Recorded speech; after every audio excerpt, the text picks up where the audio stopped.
नमस्कार दोस्तों, आप देख रहे हैं लोकमत हिंदी और मेरा नाम है सुन कनौजिया। देश में लोकसभा चुनाव खत्म हो चुके हैं, नई सरकार भी बन चुकी है। लेकिन मुंबई उत्तर पश्चिम सीट पर जो कुछ हुआ था उसको लेकर देश में राजनीति जमकर हो रही है। आपको बता दें कि इस सीट पर शिवसेना एकनाथ शिंदे ग्रुप के रविंद्र वायकर महज 48 वोटों से जीते थे। लेकिन जैसे ये जीत हुई थी उसके बाद से ही लगातार इसमें धांधली के आरोप लग रहे हैं। इस पूरे मामले में अब रविंद्र वायकर के साले के ऊपर मामला दर्ज किया गया है। आज हम बात करेंगे भरत शाह नाम के उस व्यक्ति से जो उस कॉन्स्टिट्यूएंसी से एक उम्मीदवार भी थे और जिन्होंने रविंद्र वायकर के साले को फोन इस्तेमाल करते हुए पकड़ा था। भरत जी, ये बताइए कि 4 तारीख को जो काउंटिंग स्टेशन था मुंबई नॉर्थ वेस्ट में, क्या हुआ वहां पर? आप लोगों ने क्या चीजें देखी और एज अ कैंडिडेट आप लोगों ने क्या किया?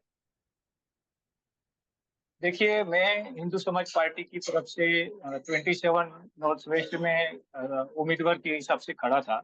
मैं सुबह 5 बजे से काउंटिंग सेंटर पे पहुंच गया था और 2 बजे तक सब कुछ सही चल रहा था। लेकिन 2 बजे के बाद में थोड़ा-सा जब भी अमोल कीर्तिकर और वायकर का जो काउंटिंग के अंदर डिफरेंस आ रहा था, उसके बाद में उनकी लड़की के हाथ में फ़ोन देखा, जो कंटिन्यूअसली इधर मैसेज छोड़ रहे थे, फ़ोन पे बातचीत चल रही थी, आगे-पीछे होके। वो जब तलक लड़की के हाथ में मोबाइल था, तब तलक मैंने टच नहीं किया। उसके बाद में उनके साले को जब भी उन्होंने फ़ोन दिया, मतलब वाइकर के साले के पास जब भी उनकी लड़की ने फ़ोन दिया, तभी हमने उन्होंने भी बात करते हुए हमने उसको पकड़ा और अरोड़ा साहब और हम उनको मैडम के पास लेके गए। जी, आगे क्या हुआ फिर? ए उन आगे ये हुआ कि उसके बाद में जैसे ही आरओ मैडम ने बोला कि भई आप इनको काउंटिंग सेंटर के बाहर लेके जाओ, क्योंकि काउंटिंग सेंटर के अंदर पुलिस तो अलाउड नहीं है। इसके लिए उनके ऑफिसर को किसी को भेज के वो पुलिस के हवाले कर दो, कार्यवाही बाकी की वो करेंगे। इसके हिसाब से हम उनको वाइकर के साले को बाहर लेके गए काउंटिंग सेंटर के बाहर में, और वहाँ पे जो कंट्रोल रूम बना था, वहाँ पे उनको उनको थोड़ी सा टाइम बिठाया। 3 घंटे तक बैठने के बाद भी इन्होंने एफआईआर लेने का किसी भी तरह का हमको रिप्लाई नहीं किया। उसके बाद में कोई लेडी इंचार्ज थी, वो आई और उसके बाद में उन्होंने बोला कि इनको आपको पुलिस स्टेशन लेके जाना पड़ेगा, एफआईआर वहां होगी। जी, उसके बाद फिर क्या किया आप लोगों ने? आगे की कार्रवाई कैसे की? कहाँ पर आपने शिकायत दर्ज की और आपकी शिकायत में क्या-क्या लिखा था?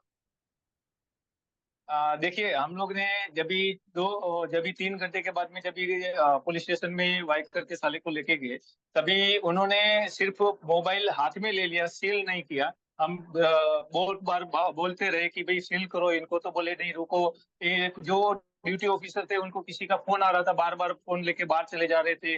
अर्जी लेने को मना किया था कि जब तक इंचार्ज नहीं आएंगे तब तक हम लोग कुछ नहीं कर सकते। ये कार्यवाही इलेक्शन कमिश्नर के हिसाब से होनी चाहिए, हमारे हिसाब से नहीं होनी चाहिए। तो हम बोले ठीक है, वेट करते हैं। उन्होंने इतने तक बोल दिया था कि आप अभी चले जाओ, हम लोग कल आपको बुलाएंगे फिर एफआईआर करेंगे। लेकिन हम लोग उधर बैठे रहे कि जब तक हमारा एफआईआर नहीं लेंगे तब तक हम यहाँ से हिलने वाले नहीं हैं। जी, उस वहां से वक़्त बोलिए। फिर क्या हुआ? उसके बाद में 2 घंटे तक उन्होंने फिर भी वेट करवाया, टोटल 5 घंटे तक हम लोग ने वेट किया। उसके बाद में इंचार्ज का फोन आया कि इस तरह से बिठा के, हम लोग ने बोला कि भाई, हम लोग ने फोन करवाया कि भाई इस तरह से हमको बिठा के क्या फायदा है। तो उन्होंने बोला मैं नहीं आ सकता हूँ, आप तो ड्यूटी ऑफिसर को बोलो एक अर्जी ले लो। तो हमारी अर्जी स्वीकारी गई, बाकी हमारा एफआईआर तभी भी नहीं हुआ था। जी। तो जहाँ पर ये मोबाइल फ़ोन लेकर घूम रहे थे रविंद्र वायकर के जो साले हैं और जो उनकी बेटी है, तो वो कौन-सा एरिया था और क्या वहाँ पर मोबाइल फ़ोन अलाउड था? और क्या बातें हो रही थी? क्या आप लोगों ने कुछ पता किया था? देखो, लेडीज जब तक बात करती है तो हम लोग नजीक नहीं जाते हैं, क्योंकि नहीं, हम नहीं। लोग भी मतलब क वहां पे। जहाँ कहाँ पर ये बात हो रही थी? क्या वहाँ पर ये फ़ोन सुनिए ना, लेकर जा काउंटिंग सेंटर के अंदर जहाँ पे जी, काउंटिंग चल रही थी, वो एरिया के अंदर ये दोनों मोबाइल यूज कर रहे थे। जब भी लेडीज जो थी, उनकी लड़की, वो ये पैसे से एडवोकेट है, उनको भी ये पता है कि एक्चुअली भी इनको इधर प्रतिबंध है, कोई भी इलेक्ट्रॉनिक आइटम लेके जाने का प्रतिबंध होते हुए उन्होंने फोन का इस्तेमाल कैसे किया। जी। तो उसके वहाँ बाद पर में उनके साले ने भी बोलिए। जी जी बोलिए। ये इनके साले ने भी वाइकर साहब का ही फोन आ रहा था, मैं देख रहा था, स्क्रीन पे दिख रहा था, वाइकर का नाम दिख रहा था। तो तभी भी जब भी उन्होंने, तभी जैसे ही लड़की ने उनके मामा के हाथ में फोन दिया, वाइकर के साले के हाथ में, तुरंत मैंने और अरोरा ने उनको पकड़ के सीधा आरो मैडम के पास लेके गए। जी। तो आरओ मैडम ने क्या किया? आरओ मैडम की कार्रवाई पर सवाल उठ रहे हैं कई सारे। तो उस वक्त क्या उन्होंने सही एक्शन लिया नहीं लिया? देखो, जैसे हम लोग को तो इतना ज्यादा जानकारी नहीं थी, लेकिन आरोर मैडम ने सिर्फ इतना किया कि आप इनको बाहर लेके जाओ, लेकिन उसी टाइम उनको लेटर देना चाहिए या किसी को ऑफिसर को भेज के उनकी तरफ से हमको सपोर्ट करके एफआईआर दर्ज होना चाहिए था, जो उन्होंने नहीं किया। जी। ये जो पूरी की पूरी भी कार्यवाही हुई है, कब तक ये सब कुछ सही चल रहा था? 21वें राउंड की जब काउंटिंग हुई तब तक सही चल रहा था, उसके बाद क्या इस सारी चीजों में जो है धांधली जैसे आरोप जो लग रहे हैं, क्या ऐसा कुछ हुआ है? देखिए, 4-5 बजे तक हम लोग अंदर थे। 5 बजे के बाद में हम जब भी वाइकर के साले को जब भी बाहर लेके गए, उसके बाद हम अंदर नहीं थे, लेकिन हमारे दूसरे जो अपक्ष उम्मीदवार थे वो अंदर थे। तो हम धांधली का तो कुछ नहीं बोलते हैं, इतना हमको पता चला था कि स्क्रीन बंद हुआ था। फिर जो काउंटिंग के अंदर सब कुछ वापस 1 घंटे का टाइमिंग निकल गया था।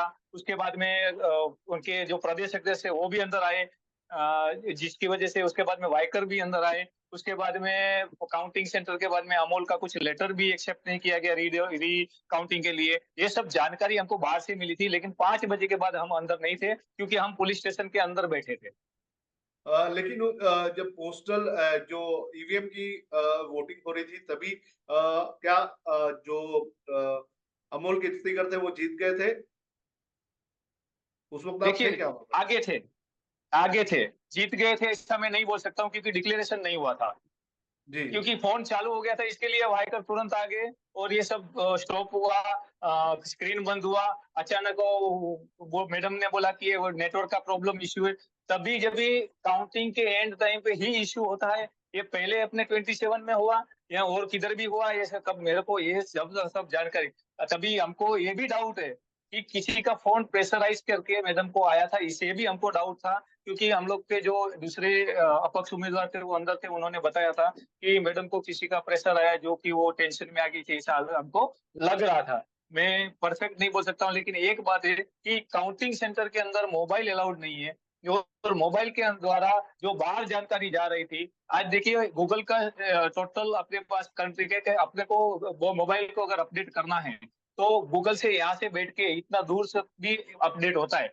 तो इसमें अगर ये ओटीपी के लिए अगर रखा था, तो ये प्राइवेट एक अपना क्या बोलते हैं कि इलेक्शन कमिश्नर का एक प्राइवेसी रहता है, और प्राइवेसी किसी को दी नहीं जाती है। तो ये कैसे दी गई? और अब कल शायद मैंने ये भी सुना कि वाइकर साहब ने एक स्टेटमेंट दिया कि और लोगों के पास भी मोबाइल था। अगर और लोगों के पास था तो आपने तुरंत एक्शन क्यों नहीं लिया? और आप तो 6 बजे आए, 5 बजे आए, तो 5 बजे तक तो आपको कैसे पता चला कि और लोगों के पास मोबाइल था? तो आप इस तरह से अगर दावा करते हैं कि और लोगों के पास था, तो आपने उसी टाइम एक्शन क्यों नहीं लिया? जी। लेकिन ये भी बताइए कि एक मोबाइल फोन रखने की इजाजत दी गई थी क्या? ये वही फोन था जो वाइकर के साले इस्तेमाल कर रहे थे, या किसको इजाजत दी गई थी? एक फोन रखने की इजाजत तो दी गई थी जो आरओ मैडम होते हैं उनके पास? आरओ मैडम के पास थी। एक मोबाइल नहीं था। जैसे वो हमारे खत्री जी थे, उनके पास भी मोबाइल था। ओटीपी उनके पास भी आता था, ऐसा हमने सुना है। जो ऑब्जर्वर है, जो खत्री साहब ऑब्जर्वर है, उनके पास भी मोबाइल था। लेकिन और दो जो ऑब्जर्वर दो थे, मैडम के बाजू राइट साइड में, एक लेफ्ट साइड में, और दोनों के पास मोबाइल था, तीनों के पास मोबाइल था। लेकिन ये मोबाइल इस्तेमाल सिर्फ पेटियां बंद करने के लिए या खोलने के लिए इस्तेमाल किया जाता है, ऐसा हमको बोला गया था जब भी हम लोग जानकारी लेने गए थे मैडम के ऑफिस में, तभी। तो जो रविंद्र वाइकर के जो साले हैं वो कौन सा फोन यूज कर रहे थे? वो उनका प्राइवेट फोन यूज कर रहे थे या फिर जो पीटीआर खोलने बंद करने के लिए इस्तेमाल किया जाता है उनमें से कोई फोन यूज कर रहे थे? अभी सुनिए, एक बात मेरे को बताइए कि ये मोबाइल अगर ओटीपी के लिए है, तो ये प्राइवेसी एक अपना चुनाव के लिए ही रखा जाता है, तो ये प्राइवेसी रहता है। ये किसी को दिया नहीं जाता है, यूज करने के लिए भी दिया नहीं जाता है। तो ये कैसे उनको दिया? ये किसी पार्टी को स्पेशली देना, ये भी एक नहीं रॉन्ग नहीं, है, ये कानून के साथ। आप ये बताइए कि वो जो फोन था जो वाइकर के जो साले इस्तेमाल कर रहे थे, क्या ये वही फोन था जो आरओ मैडम और ऑब्जर्वर्स के पास जो रखे गए थे, वो फोन जो जो ईवीएम बॉक्सेस जो है वो खोलने और बंद करने के लिए जिनका इस्तेमाल किया जाता है?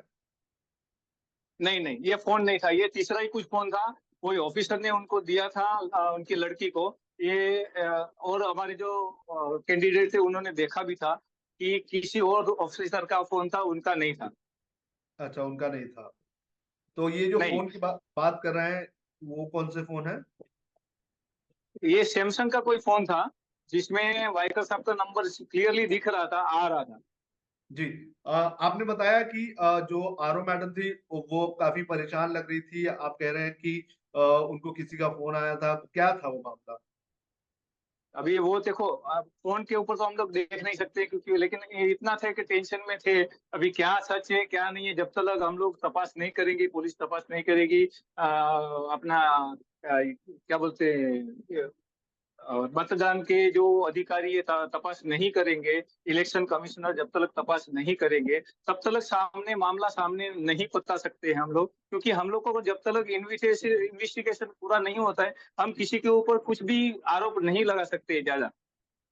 क्या पुलिस ने और जो आरओ थे और जो ऑब्जर्वर्स थे, जब आपने शिकायत की तो क्या उन लोगों की तरफ से सही कार्रवाई आप लोगों के पक्ष में की गई, और क्या मदद की गई थी कि भाई ये गलत हो रहा है, इसके बारे में हमने एक्शन लेना चाहिए?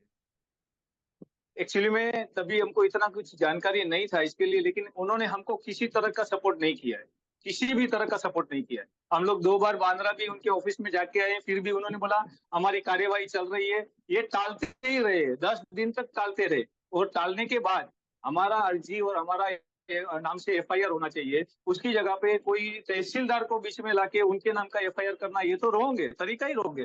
ये केस को दबाया जाने की पूरी कोशिश हो रही है। जो कलम डाली है वो एक मामूली सी एक कलम है, जो हमको नहीं लगता है कि वो सही है। आप लोगों ने सीसीटीवी की मांग की है क्या? हाँ जी, मेरे पास लेटर है, बाकायदा लेटर है। मैंने सीसीटीवी फुटेज का मांगा है, लेकिन अभी तक हमको मिला नहीं है। आज उसको 8 दिन होने को आए हैं। तो आप लोगों ने जब सीसीटीवी फुटेज मांगा, किसी से बात की तो किस तरह का रिप्लाई था? वो बोले कि आप वो 4 DB का टीवी का कुछ ये लेके आना, फिर हम फोन करेंगे, फिर उसके बाद आना। अभी तक किसी का फोन आया नहीं। तो आप लोगों ने कांटेक्ट किया?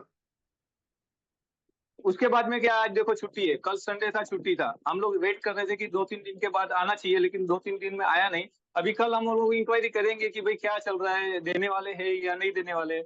कल मैंने ऐसा सुना है कि भाई मैडम ने बोला है कि जिसको भी सीसीटीवी फुटेज चाहिए वो कोर्ट में जाके कोर्ट का ऑर्डर लेके आवे, फिर हम देंगे। ये इस तरीका सब जो स्टेटमेंट आ रहा है वो रॉन्ग है, जी। क्योंकि ये पब्लिक की चीज है। पब्लिक को अगर नहीं दिखाएंगे, अगर किसी को डाउट है तो क्यों नहीं दे सकते। हम लोग तो एक उम्मीदवार है, हम उम्मीदवार की हिसाब से मांग रहे हैं, फिर भी हमको नहीं दिया जा रहा है। जी। इसका इसके पीछे क्या राज है? जी। शुक्रिया भर जी, आपने जो वहां पर देखा, जो आपके सामने हुआ, वो सारी चीजें आपने हमें बताई। आपका धन्यवाद लोकमत से जुड़ने के लिए। तो आपने सुना भरत शाह को, उन्होंने बताया कि कैसे इस काउंटिंग सेंटर पर फोन का इस्तेमाल किया गया और कैसे उन्होंने काउंटिंग सेंटर पर जो रविंद्र वायकर हैं उनके साले को पकड़ा था। आपको क्या लगता है कि क्या इस सीट पर नतीजों के वक्त कोई धांधली हुई थी? आप कमेंट करके हमें जरूर बताएं।